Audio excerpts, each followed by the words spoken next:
मित्रों नमस्कार, दोस्तों नमस्कार। मैं प्रदीप कुमार गुप्ता, आपका मित्र, आज फिर आपके सामने हलाल से संबंधित जो मैंने मुहिम छेड़ी हुई है और आप लोगों के सहयोग के कारण मेरी हिम्मत और ताकत बढ़ रही है। इसी सीरीज में आज एक और वीडियो आप लोगों के आगे पेश करता हूं। तो दोस्तों, जैसा कि मैंने पहले आप लोगों को बताया था कि मैं कुछ ऐतिहासिक तथ्य जरूर हर वीडियो में दूंगा। तो दोस्तों, आज का ऐतिहासिक तथ्य मैं दो भारतीय सनातनी राजाओं के विषय में दे रहा हूं। सबसे पहले इनको समझिएगा। और दोस्तों, मैं जो बात कहूंगा, आपने आज तक किसी भी शिक्षा बोर्ड, चाहे वो सीबीएसई है, चाहे अलग अलग स्टेट की है, चाहे एनसीईआरटी है, आपने नहीं देखा होगा। इस बात को समझिए कि हमारे इतिहास के साथ कितनी तोड़ मरोड़ करी गई है। हमारे इतिहास को, हमारे गर्वीले इतिहास को हमसे दूर किया गया। हमारे सामने उन गधे और खच्चरों को महान बताया गया। अकबर महान, कुछ लोग औरंगजेब महान। समझ रहे हैं बात को? तो आज दोस्तों मैं एक तथ्य आपके सामने रखूंगा, इसको समझिएगा कि सम्राट पृथ्वीराज चौहान ने, जी हां दोस्तों, सम्राट पृथ्वीराज चौहान ने 1192 ईस्वी तराइन के मैदान में मोहम्मद गोरी को कई बार हराया था और हर बार वो माफीनामा, बात को समझिए दोस्तों, माफीनामा मांग के, हाथ पैर जोड़ के, गिड़गिड़ा के, पैरों पे सर रख के अपना माफी लेता गया। और जिस युद्ध में पृथ्वीराज चौहान पराजित हुए, उनका कत्ल कितनी बेरहमी से किया गया, आप में से ज्यादातर लोग जानते ही होंगे। भारत पे पूरी तरीके से कब्जा कर लिया गया। हिंदुओं ने क्या क्या ना झेला। लेकिन यहां पे एक पृथ्वीराज चौहान की एक और खास बताता हूं दोस्तों। उन्होंने अपने शासनकाल के 25 साल के कालखंड में पृथ्वीराज चौहान साहब ने मोहम्मद गोरी के अलावा और भी कई इस्लामी आक्रांताओं को हराया था। लेकिन ये इतिहास आपको किसी भी किताब में नहीं पढ़ाया जाएगा। इसी में दोस्तों एक और भारतीय सनातनी राजा पृथु, जो कि आसाम के राजा थे, ये दोस्तों 1200 ईस्वी के बाद की बात है, 1203 के आसपास की। इन्होंने दोस्तों बख्तियार खिलजी को आसाम में घुसने नहीं दिया, उसको मार पीट के भगाया, पराजित किया। और ये दोस्तों बख्तियार खिलजी वही है जिसने नालंदा और नालंदा विश्वविद्यालय दोनों को जला के राख कर दिया था। इस बात को समझिए। और दोस्तों, यह बात किसी भी किताब में, किसी भी हमारी शिक्षण संस्था के द्वारा नहीं बताई जाएगी। क्यों नहीं बताई जाती है भाई? हमारे गर्वीले इतिहास को क्यों तोड़ मड़ोड़ के पेश किया जाता है? अगर आप दिल्ली में जाएंगे तो आपको ऐसा लगेगा कि आप पाकिस्तान के अंदर घूम रहे हैं। इस बात को समझिए। बहादुर शाह जफर रोड, औरंगजेब लेन, अकबर लाइन, बात को समझिए दोस्तों। क्यों, आखिर हमारे साथ ये क्यों हुआ, उसका कारण भी मैं आप लोगों को बता दूं। हमारे साथ ये हुआ नहीं, किया गया। और हम या तो भोले थे या बिल्कुल बेवकूफ हैं। इस बात को समझिए। चुपचाप होते हुए देखते रहे। सरकार का काम है, सरकार करेगी। मित्रों, जिस देश का इतिहास मिटाया जाता है, हकीकत है कि वो देश भी एक दिन मिट जाता है। इस बात को समझिए। और दोस्तों, जो हमें भाईचारा सिखाया जाता है ना, ये वो भाई हैं, लेकिन हमें चारा बनना सिखाया जाता है। हमारे राजनीतिक कमजोरियां, या यूं समझ लीजिए कुछ लोग राजनीतिक फायदा लेने के लिए बेवकूफ बनाते हैं। जागिए, समझिए, आगे बढ़िए। दोस्तों वो कौम मिट जाती है जो अपना इतिहास ध्यान नहीं रखती, अपने इतिहास को नहीं पढ़ती। अपने इतिहास को दोहराइए दोस्तों। हमारे ऊपर इतने वर्षों में पूरे देश में किसी भी मुस्लिम आक्रांता ने पूर्ण रूप से राजपाट नहीं कर पाया। हमारे बुजुर्ग, हमारे बड़े हमेशा इनसे टकराते रहे, कभी किसी एरिया में, कभी किसी क्षेत्र में। उनको चैन से बैठ के राज नहीं करने दिया। ऐसे बहुत से सबूत हैं दोस्तों, इतिहास को पढ़िए, समझिए। अब दोस्तों इस मैटर के बाद मैं अपनी हलाल से संबंधित मुहिम पे आऊंगा। आप लोगों को मालूम होगा 2014 में मोदी जी सरकार बना के बहुमत के साथ जब संसद में बैठे थे, उसके कुछ दिनों के पश्चात एक शगुफा छेड़ा गया, इस्लामी बैंकिंग। आप में से कुछ लोगों ने उस समय न्यूज़पेपर में, टीवी चैनल पे, अखबारों के माध्यम से या न्यूज चैनल के माध्यम से सुना होगा मुस्लिम बैंकिंग। अब दोस्तों परमात्मा का शुक्र मनाइए कि एक हमें अच्छा व्यक्ति मिला जिसे हमने चुना और प्रधानमंत्री पद पे बिठाया। उसने वो उनका प्रपोजल रिजेक्ट कर दिया। अब क्योंकि मेरी ये हलाल से संबंधित मुहिम है और मैंने अभी कई वीडियो पीछे आप लोगों को दिए, उनमें यह बताया गया है कि इस्लामी शरिया नियम कानून के मुताबिक ब्याज खाना हराम है, लेकिन ये लोग फिर भी खाते हैं, लेकिन हराम है। सच्चाई है, ये खुद अपनी किताब से नहीं चलते। अब देखिए इस्लामी बैंकिंग व्यवस्था किस तरीके से काम करती है, क्योंकि ब्याज खाना हराम है और इस्लाम के नाम पे अगर बैंकिंग व्यवस्था स्थापित की गई है, जो कि अरब के देशों में है, हमारे देश में हमारे मोदी साहब ने ये होने नहीं दिया, उनके प्रपोजल को माना नहीं। और जबकि इस्लामी लॉबी ने पूरी कोशिश की, हमारे एक जज महोदय का भी नाम आता है, उस समय जज थे, उन्होंने भी बहुत कोशिश की कि हिंदुस्तान में इस्लामी बैंकिंग स्थापित की जाए। परमात्मा का शुक्र है, मैं पहले ही बोल चुका हूं, हमारी सरकार ने उनका प्रपोजल रिजेक्ट कर दिया, उनको धक्के मार के बाहर भगा दिया।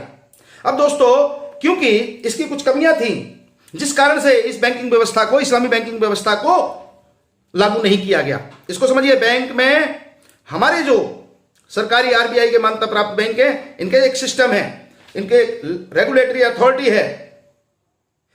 इस्लामी बैंक क्या करता, जब इंटरेस्ट नहीं लेता तो उस बैंक की कमाई क्या होगी? बैंक में बड़े अधिकारी, manager, branch manager, clerk, cashier, peon और फिर उसके एटीएम और सिक्योरिटी गार्ड तक का जो खर्चा होता है, जब ब्याज नहीं लोगे तो वो खर्चा कहां से दोगे? आप समझने वाली बात है, क्योंकि इस्लामी शरिया के मुताबिक, इस्लामी नियम कानून के मुताबिक ब्याज लेना हराम है। तो वो ब्याज नहीं लेंगे तो खर्चा कहां से चलाएंगे? बड़ी बड़ी बिल्डिंग होती हैं, कंप्यूटर होते हैं, लेखा जोखा रखने के बहुत सारे, आप देखते ही हैं बैंकों में, आप लोग जाते होंगे, फर्नीचर होता है, एसी, कूलर, पंखे, लाइट, बिजली के बिल, कितने खर्चे, ये कहां से निकलेंगे?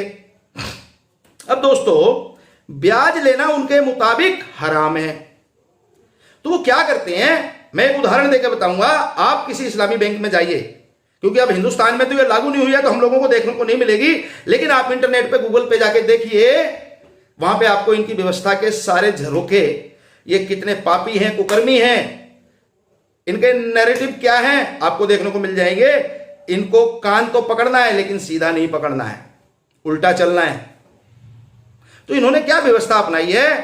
बैंक में, इस्लामी बैंक ने ब्याज नहीं लेंगे, लेकिन दोस्तों आप गए इनके पास। अब यहां पे एक और बात समझने वाली बात है, मैं ये बात भी पहले खोल दूं, ब्याज नहीं लेंगे, ब्याज नहीं देंगे, यानी कि आपने अपना बैंक अकाउंट खुलवाया उनके यहां इस्लामी बैंक में, तो आपको जो हमारे भारतीय बैंक जो आरबीआई के अंडर में आते हैं, बहुत सारे हैं, नाम लेना आप सभी जानते हैं, रोज देखते हैं, किसी भी व्यक्ति को ब्याज नहीं मिलेगा जिसका पैसा बैंक में होगा। लेकिन अगर आप लोन लेने गए, उस बात को समझिए, लेकिन अगर आप उस इस्लामी बैंक के पास लोन लेने जाएंगे दोस्तों, तो वो आपसे ब्याज नहीं लेगा, आपका प्रोफाइल देखेगा, आपकी सिविल देखेगा, जो भी नियम कानून है प्रोफाइल देखने के, वो सारे लागू करेगा। और आपको एक, मान लो अगर लोन दे दिया 2 करोड़ रुपए का, एक उदाहरण है, इस बात को समझिए, इस्लामी बैंक ने अगर आपको लोन ले दिया, आपने लोन ले लिया, अपने कारोबार में लगा लिया, इस बात को समझना। अब वो क्योंकि ब्याज लेगा नहीं तो चलेगा कैसे? खर्चे कहां से निकालेगा? सैकड़ों की तादाद में, हजारों की तादाद में बैंकिंग सिस्टम में कर्मचारी होते हैं।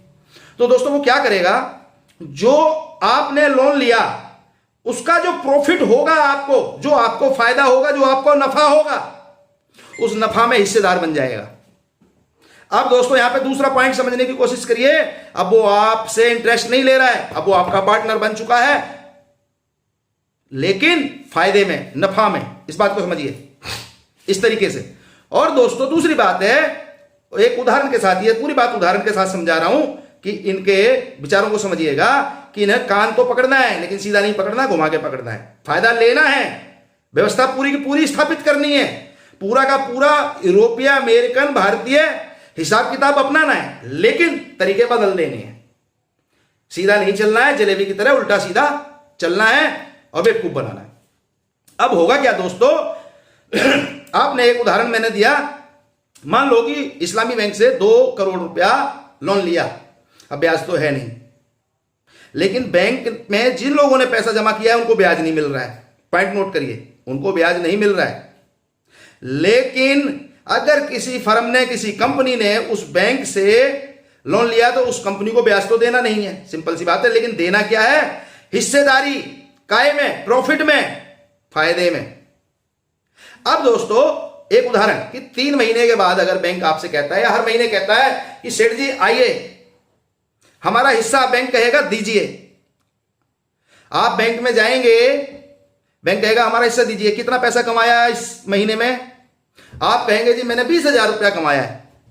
बैंक कहेगा हम कैसे माने 20,000 कमाया है, आपने 2 करोड़ रुपए का लिया था तो कम से कम तो 1 लाख रुपया कमाया होगा। पॉइंट नोट करिए इस तरीके से।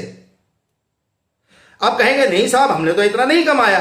तो दोस्तों ये इस्लामी बैंक वाले आपका पूरा हिसाब किताब लेके आपका ऑडिट करेंगे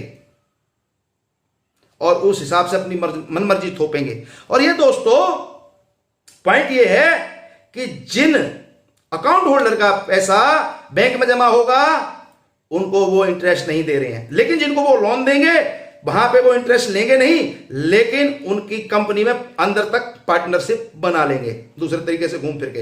अब दोस्तों इसी में एक दूसरा पॉइंट बताऊंगा, इसको समझिएगा। यह सिर्फ इस्लामिक बैंकिंग ही नहीं है, आपको इस्लामिक स्टॉक एक्सचेंज भी मिल जाएंगे। आप इंटरनेट पे सर्च करिए, गूगल करिए। मैं अगर एक भी शब्द झूठ बोल रहा हूं, आपको यकीन है तो गूगल आपके पास है, मोबाइल आपके पास है, लैपटॉप आपके पास है, कंप्यूटर आपके पास है, खोल के देख लीजिए कि ये किस प्रकार से व्यवस्थाओं को तोड़ मरोड़ के, जलेबी की तरह घुमा फिरा के आखिरकार लेते फायदा ही है। चाहिए इन्हें फायदा, लेकिन सीधे रास्ता नहीं अपनाएंगे, रास्ता इनका घूम फिर के चलेगा। दोस्तों सावधान रहिए, होशियार रहिए और मोदी जी का धन्यवाद करिए कि मोदी साहब ने इस्लामिक बैंकिंग व्यवस्था को भारत में नहीं आने दिया, बायकॉट कर दिया। दोस्तों गलती से भी अगर पिछली हमारे मनमोहन साहब की सरकार होती तो मुझे पक्का यकीन है कि हिंदुस्तान में आज इस्लामिक बैंकिंग होती और हम लोगों के कार्य व्यापार में, हमारी फर्मों में, हमारी कंपनियों में, हमारी फैक्ट्रियों में यह इस्लामिक व्यवस्था वाले, कबीले वाले लोगों के नियम कानून चल रहे होते और हमारे यहां इनकी फायदे में पार्टनरशिप होती, प्रॉफिट में ये हमारे मालिक बन जाते। इस बात को समझिए दोस्तों, यह बहुत गहरा, बहुत सातराना अंदाज है। अलर्ट रहिए, होशियार रहिए और सावधान रहिए। और दोस्तों जो भी हलाल उत्पाद है उसको बायकॉट कीजिए, खरीदारी बंद कीजिए। अपने नजदीक के छोटे छोटे फैक्ट्री, कंपनी का बना हुआ माल, लोकल माल इस्तेमाल करिए कुछ समय तक, क्योंकि दोस्तों मैं बहुत सारी कंपनियों को नंगा कर चुका हूं। ज्यादातर बड़ी बड़ी कंपनियां, चाहे वो विदेशी हैं चाहे देसी हैं, इनके हलाल के इस्लामी झंडे के नीचे आ चुकी हैं। इसलिए दोस्तों अपने नजदीक के छोटे उद्योगपति को सहारा दीजिए, उनके सामान पे विश्वास करिए, क्योंकि कोई भी बड़ा ब्रांड बनने से पहले पहले छोटा ही होता है। इसलिए बड़े ब्रांड के पीछे ज्यादा ना भागिए। छोटे छोटे हमारे उद्यमी, हमारे नजदीक के, हमारे गांव के, हमारे शहर के, हमारे कस्बे के छोटे छोटे उद्यमी, उनको सहयोग कीजिए, उनकी वस्तुओं को, उनके उत्पादन को इस्तेमाल में लीजिए। दोस्तों हलाल व्यवस्था एक दिन जरूर खत्म होएगी, नष्ट होएगी, लेकिन आपके सहयोग के साथ, बातों में नहीं। तो दोस्तों, जय भवानी। आज के लिए इतना ही, फिर जल्दी मिलते हैं। नमस्कार।